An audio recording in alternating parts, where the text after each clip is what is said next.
साथियों, नवोदय विद्यालय समिति का आप लोग रिज़ल्ट का वेट कर रहे हैं और कुछ जो छात्र हैं, कुछ एस्पिरेंट्स जो हैं नवोदय के, उनको मेल प्राप्त भी हुआ है, तो वो लोग बधाई के पात्र हैं। और आप लोग जैसे कि पता है कि रोज़गार मेला 13 तारीख को लगने वाला है, तो उसके रिगार्डिंग टीजीटी के कैंडिडेट्स को आपका मेल भेजा गया है अपॉइंटमेंट लेटर लेने के लिए। तो जैसे कि मैंने पिछले वीडियो में बताया था कि ऐसी कंडीशन में ये होता है कि पहले रोज़गार मेला में आपको अपॉइंटमेंट लेटर दे दिया जाता है और 1 या 2 दिन के अंदर आपका वेबसाइट पर रिज़ल्ट पब्लिश कर दिया जाता है। तो इसके अकॉर्डिंगली हम कह सकते हैं कि टीजीटी का रिज़ल्ट जो है आपका 14 या 15 तारीख को वेबसाइट पर आ जाएगा। जिन लोगों को मेल नहीं आया है उनको भी परेशान नहीं होना है, क्योंकि बहुत ही लिमिटेड मतलब 4 बच्चों को भेजा गया है मेरी जानकारी में, हो सकता है ज़्यादा भी हों, बट 4 बच्चों को मेरी जानकारी में भेजा गया है, तो बहुत लिमिटेड बच्चों को भेजा गया है। तो जिन बच्चों को मेल नहीं आया है तो वो भी अपना निश्चिंत रहें। अगर आपका इंटरव्यू अच्छा हुआ है, एग्ज़ाम अच्छा हुआ है, तो आपके सिलेक्शन के पूरे चांसेस हैं। तो साथियों, अब सवाल ये उठता है कि टीजीटी के रिज़ल्ट का तो आप लोगों को पता चल ही गया है, पीजीटी का रिज़ल्ट कब आएगा? तो पीजीटी का रिज़ल्ट साथियों मैं बता दूँ, हो सकता है कि उसी समय आ जाए या थोड़ा लेट भी हो जाए, क्योंकि अभी पीजीटी के रिज़ल्ट की कुछ बात हुई नहीं है। अगर पीजीटी के रिज़ल्ट की बात होती तो कुछ कैंडिडेट्स को हो सकता है रोज़गार मेले में बुलाया जाता, या पता नहीं क्या प्रोसीजर है। फ़िलहाल हम उम्मीद ये कर सकते हैं कि इस महीने में रिज़ल्ट आ जाएगा, बट टीजीटी का पहले आना है 14-15 में, इतना फ़िक्स है। और पीजीटी का भी आपका 20-25 तारीख तक आ जाएगा, हो सकता है उससे पहले भी आ जाए। अब साथियों, बात ये है कि अगर आपका जॉइनिंग आ जाती है तो होगा क्या? तो सबसे पहले मैं बता दूँ साथियों आपको कि सबसे पहले आपका हेडक्वार्टर की जो वेबसाइट है नवोदय की, उस पर आपका रिज़ल्ट पब्लिश होगा। उसमें शॉर्टलिस्टेड कैंडिडेट्स की लिस्ट होगी। उसमें कोई भी अपॉइंटमेंट लेटर आपका नहीं होगा, सिर्फ़ आपको पता चल जाएगा कि आपका सिलेक्शन हो गया है। उसी दौरान आपको, जिस दिन आपका रिज़ल्ट आएगा, 1 या 2 दिन के अंदर जो रीजनल ऑफ़िस जहाँ पर आपका अपॉइंटमेंट लेटर बनता है, आपके रीजनल ऑफ़िस का जो डिप्टी कमिश्नर होता है, उसके अपॉइंटमेंट लेटर पर आपके अपॉइंटमेंट लेटर पर उसके सिग्नेचर होते हैं। तो आपका अपॉइंटमेंट लेटर आरओ से ही जारी होता है। तो आपका अपॉइंटमेंट लेटर आरओ से मेल के थ्रू आएगा। वो पोस्ट भी कर दें, पर पोस्ट आने में काफ़ी टाइम लग जाता है, मतलब 10-12 दिन लग जाते हैं। तो आपको मेल ही देखना है, अपना रजिस्टर्ड ईमेल आईडी उस पर आपको नज़र बना के रखनी है। जैसे ही रिज़ल्ट आ जाए आपको मेल प्राप्त होगा, वही मेल आपका ओरिजिनल अपॉइंटमेंट लेटर का काम करता है। आपको by post appointment letter receive होने का वेट नहीं करना है, या कोई ऐसा कोई लिंक भी नहीं होगा कि जैसे आपका एडमिट कार्ड डाउनलोड होता है कि हेडक्वार्टर की वेबसाइट पर कोई लिंक आएगा, वहाँ से आपका अपॉइंटमेंट लेटर डाउनलोड होगा, ऐसा भी कुछ नहीं होगा। आपको सिर्फ़ और सिर्फ अपने मेल पर वेट करना है। और मेल में भी स्पैम बॉक्स जो होता है उस पर को भी देखते रहना है। कभी कभी ऐसा होता है कि स्पैम में आपका अपॉइंटमेंट लेटर आ जाता है। अब अपॉइंटमेंट जब होगा तो उसमें आपका क्या होगा? तो साथियों, उसमें आपका एक अपॉइंटमेंट लेटर आएगा, साथ ही आपको कुछ फॉर्मेट्स दिए जाएंगे जो आपको भरकर लेकर जाने होंगे। तो उस फॉर्मेट्स के बारे में आपको बता देता हूँ, ये वीडियो स्पेशली उसके लिए ही है। तो सबसे पहले इस तरीके से आपके फॉर्मेट्स होंगे, 16 पेज हैं टोटल इसमें। तो सबसे पहले format of acceptance of offer of appointment.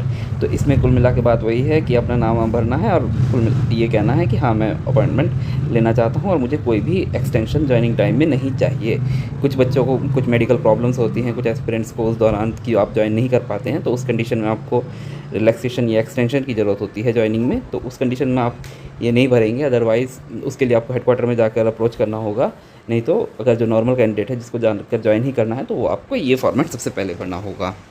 फिर उसके बाद नेक्स्ट है आपका अटेस्टेशन फॉर्म। तो इसमें आपका कुछ नहीं है, आपका नेम, एड्रेस, होम एड्रेस, आपने मतलब 21 साल की उम्र अटेन करने के बाद पिछले 5 सालों में 1 साल से ज़्यादा आप कहाँ कहाँ रहे हैं वो एड्रेस फिल करना है। फिर अपने फादर्स नेम, उनका place of birth, date of birth, present address, ये सब चीज़ें भरना है, वाइफ का, ब्रदर का, सिस्टर का। उसके बाद आपको अगर कोई फॉरेन कंट्रीज़ में आपका सन या डॉटर पढ़ रहे हैं तो उनका। फिर उसके बाद नेशनलिटी, ये सब फॉर्मेलिटी जो नॉर्मल चीज़ें हैं ये सब आपको फिल कर लेनी है। इसमें आपको 15 ईयर्स के बाद अगर आपने जो क्वालिफ़िकेशन अटेन की है वो भरना है, यानी कि अगर आपने सपोज़ 14 ईयर्स में 10th कर लिया है तो वो नहीं भरा जाएगा, 12th से भरी जाएंगी। और अगर 15 ईयर के बाद आपने 10th क्लास पास की है तो आप वहाँ से भरेंगे, तो उसके अकॉर्डिंगली आप देख लेंगे। फिर उसके बाद आर यू होल्डिंग और have any held appointment under the central government, मतलब अगर सेंट्रल गवर्नमेंट या स्टेट गवर्नमेंट में आप वर्क कर रहे हैं तो उसकी डिटेल्स आपको भरनी है कि कब से कब तक, डेजिग्नेशन क्या थी, full name, address of the employer, अपने डिपार्टमेंट का जो मतलब हेड है, जो आपका अपॉइंटिंग अथॉरिटी है उसका एड्रेस, और reason for living previous service, और आपने प्रीवियस सर्विस क्यों छोड़ी उसके लिए, कि टू जॉइन एनवीएस, सीधा सीधा लिख देना है। ठीक है। और उसमें और भी चीज़ें हैं कि आपके कोई डिसिप्लिनरी एक्शन तो नहीं हुआ, ये सब चीज़ें हैं। फिर ये सब चीज़ें येस नो में जवाब देने हैं आपको। फिर आपका नेक्स्ट आता है आइडेंटिटी सर्टिफिकेट। आइडेंटिटी सर्टिफिकेट आपको देखिए यहाँ पे 8 पॉइंट्स दिए गए हैं, इनके थ्रू आपको इसको वेरीफाई कराना है अपना आइडेंटिटी सर्टिफिकेट। वो कोई गेजेटेड ऑफिसर हो सकता है, सेंट्रल या स्टेट गवर्नमेंट का MP MLA हो सकता है, सब डिविजनल रजिस्ट्रार ऑफिसर हो सकता है, तहसीलदार नायब तहसीलदार हो सकता है, principal headmaster of last school जो आपने अटेंड किया है वो हो सकता है, BDO हो सकता है, पोस्ट मास्टर हो सकता है, या पंचायत इंस्पेक्टर हो सकता है। तो यहाँ पर आपको उनके सिग्नेचर करवा लेने किसी एक के। तो ये आपका आइडेंटिटी सर्टिफिकेट हो जाएगा। फिर उसके बाद कैंडिडेट स्टेटमेंट एंड डिक्लेरेशन, इसमें आप अपने डिक्लेरेशन करेंगे कि आपको कोई बीमारी तो नहीं है, स्मॉल पॉक्स तो नहीं हुआ, हार्ट डिसीज़ तो नहीं है, लंग डिसीज़ तो नहीं है, लास्ट वैक्सीनेट कब हुए थे, ये सब चीज़ें भरेंगे आप। उसके बाद आपकी जो पूरी फैमिली है उनकी डिटेल्स भरी जाएंगी। आपके पापा की एज क्या है, उनकी हेल्थ क्या है, फादर्स एज, अगर डेथ हो गई है तो डेथ के समय क्या थी, रीज़न क्या था, ब्रदर के बारे में, सिस्टर के बारे में, मदर के बारे में, सब चीज़ें आप भरेंगे। फिर उसके बाद आपको साइन करना होगा। ये इसको काउंटर साइन जो करेंगे आपका CMO या CMS, यहाँ तो खैर आपको अपने सिग्नेचर करने हैं। और इसके जो काउंटर साइन ये लिखा है ना, साइंड इन माई प्रेजेंस, यहाँ पे लिखा हुआ दिख रहा है आपको। तो इसमें आपका CMO या CMS जो चीफ मेडिकल ऑफिसर होता है डिस्ट्रिक्ट का, या वो ये जो डिस्ट्रिक्ट हॉस्पिटल का आपका CMS होता है यानी चीफ मेडिकल सर्जन जो होता है, वो उनमें से दोनों में से किसी एक ऑफिसर के आपको साइन करवाने होंगे। आपका मेडिकल सर्टिफिकेट का ये फॉर्मेट दिया गया। मेडिकल सर्टिफिकेट जो CMO के पास होता है वो वाला नहीं लेना है, आपको इसी फॉर्मेट पर अपना मेडिकल सर्टिफिकेट बनवाना है, और इस पर सेम वही आपको CMO या CMS के सिग्नेचर इस पर करवाने होंगे। ये देखिए इस तरीके से लिखा हुआ है, taken before name of the officer, designation of the officer, ये this officer should be civil surgeon और मेडिकल ऑफिसर। सिविल सर्जन मैंने वही बताया, CMSO chief medical surgeon district hospital का, या CMO चीफ मेडिकल ऑफिसर जो आपका डिस्ट्रिक्ट का होता है, उसके थ्रू ये मेडिकल सर्टिफिकेट बनवाना है। उसके बाद आपको डिक्लेरेशन देनी है कि आपका एक वाइफ है, आपका एक हस्बैंड है, ये सब चीज़ें। फिर उसके बाद आपको और भी डिक्लेरेशन है कुछ इसमें। होम टाउन साथियों मैं बता देता हूँ, होम टाउन आपको पूरी सर्विस के दौरान सिर्फ 2 बार बदलने का, 1 बार बदलने का मौका होता है। पहली बार आप भर के दे देंगे कुछ भी होम टाउन अपना, और उसके बाद अगर आप अपना कहीं घर बनाते हैं तो आपको उसके बाद बदलने का पूरी सर्विस के दौरान 1 बार ही मौका मिलता है होम टाउन। तो होम टाउन आप ठीक से भरिएगा, क्योंकि जब भी आपको LTC की ज़रूरत पड़ेगी, LTC लेंगे आप, ये सपोज आप नॉर्थ ईस्ट में हैं या आप अंडमान निकोबार में हैं, तो उस कंडीशन या साउथ में हैं, तो आपको हर 2 साल में LTC मिलती है। नॉर्थ ईस्ट के केस में आपको हर साल LTC मिलती है, होम टाउन LTC, और अदर पार्ट्स के केस में आपको 2 साल में 1 बार LTC मिलती है होम टाउन आने के लिए। तो इसको ठीक से भरिएगा। इसके बाद ओथ ऑफ एलिजेंस, ये सारी चीज़ें कि हाँ कॉन्स्टिट्यूशन का पालन करूँगा, दुनिया भर की बातें।